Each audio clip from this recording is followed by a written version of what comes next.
ministers, general officers, heads of delegations, United Nations Resident Coordinator, Lamini Mane, senior officials, members of the diplomatic corps, distinguished ladies and gentlemen.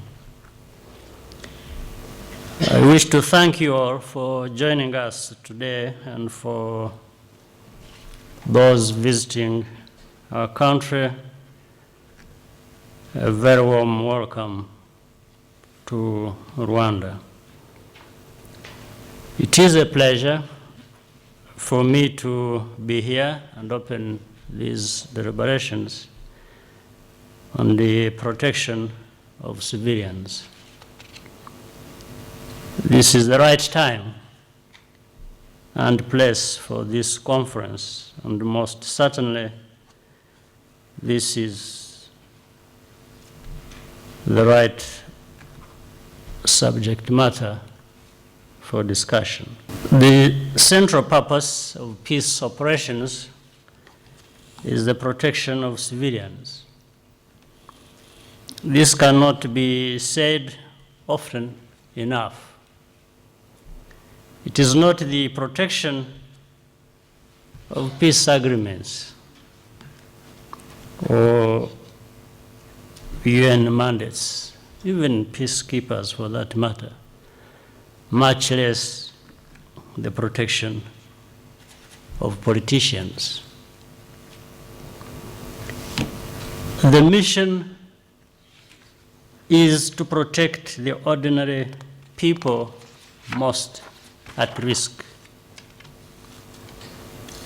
Africa and Rwanda in particular is the right place for us to meet and have this discussion. Africa is now the biggest UN troop contributor,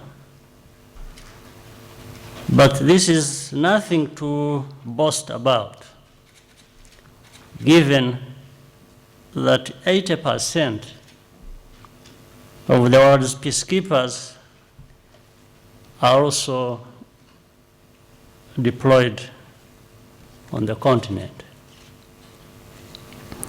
So when we talk about the future of peace support operations, we are essentially talking about Africa. As for Rwanda, the international community's decision to walk away from a genocide in progress in 1994 was not only a disgrace, but a disaster that had to be reckoned with. The new norm of a responsibility to protect is the outcome of this soul searching, putting civilians at the top of the agenda, where they belong. This is also the right time for this discussion, because we are not there yet in terms of implementation and effectiveness. Deployment is too slow. Vague mandates and unclear rules of engagement many times inhibit decisive action to protect civilians. The capabilities of regional organizations need to be further enhanced. The high-level summit that I had the opportunity to co-chair together with other leaders at the United Nations last September focused attention on these and other important issues. The follow-up summit later this year is an opportunity to see how we can continue to improve and also to put solutions into place. The recommendations of the high-level international panel on peace support operations will be of critical importance to these efforts, and Rwanda extends its full support to the panel's mission. While asking or taking nothing for granted about how far we have come, I would nevertheless like to challenge this group to look beyond to other strategic objectives. After all, keeping people safe from harm is the minimum standard to expect. There are two other important variables. One, the number of conflicts prevented, and two, the number of peacekeeping missions successfully ended. To make progress towards these more ambitious metrics, we need to enrich our approach in two specific ways. First, beyond the obvious moral imperative, there is also a practical reason why the protection of civilians is so central to peace building. And people need to be able to stay together and talk to each other for however long it takes to find lasting solutions to their problems.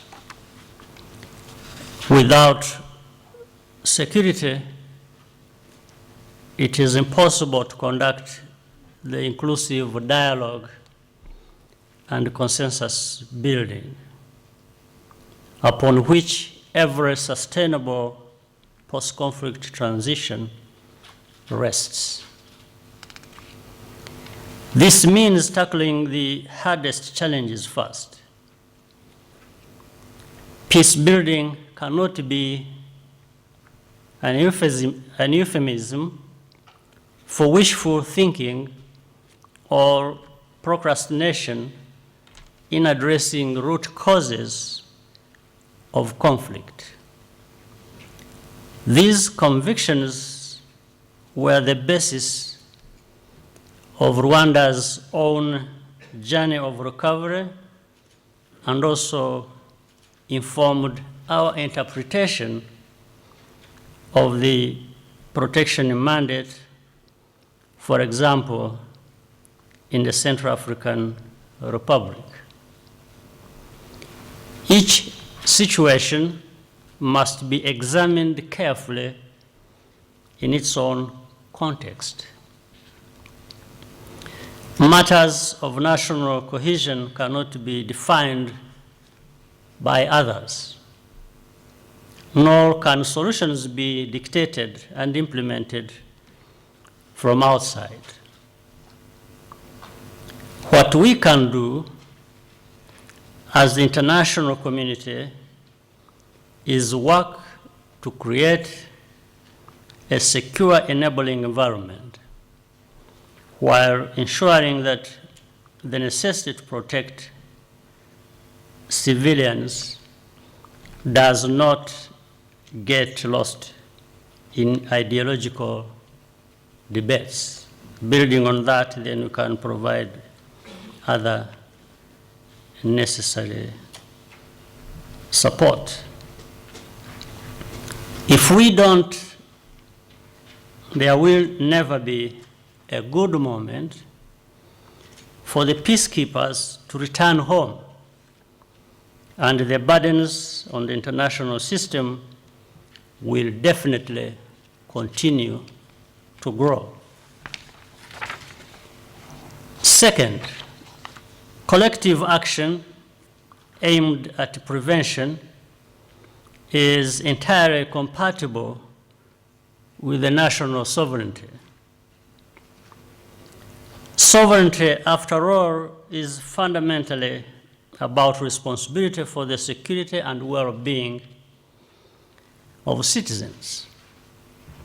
The best way to protect them is to prevent conflict in the first place.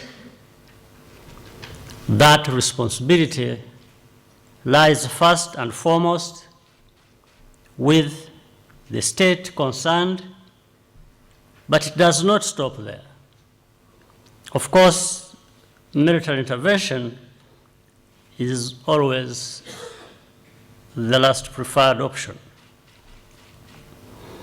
Before that point, other forms of engagement can also be effective, provided we act early enough. We therefore need to keep improving our ability to detect and share critical information about threats to civilian life. We all have a stake in a more effective peace building. The effects of bad governance have direct consequences on neighbors and even the world as a whole, all the more so as the pace of globalization accelerates.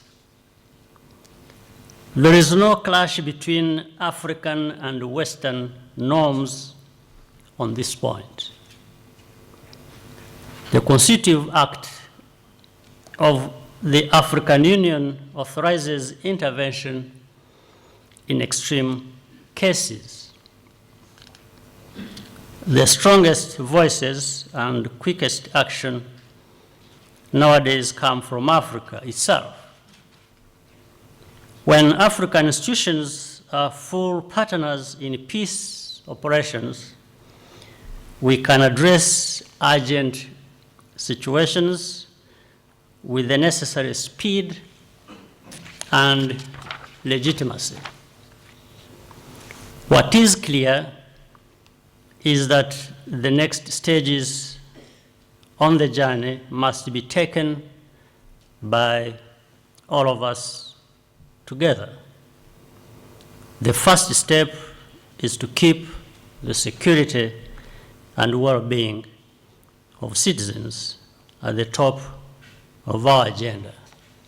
I thank you and wish you fruitful deliberations.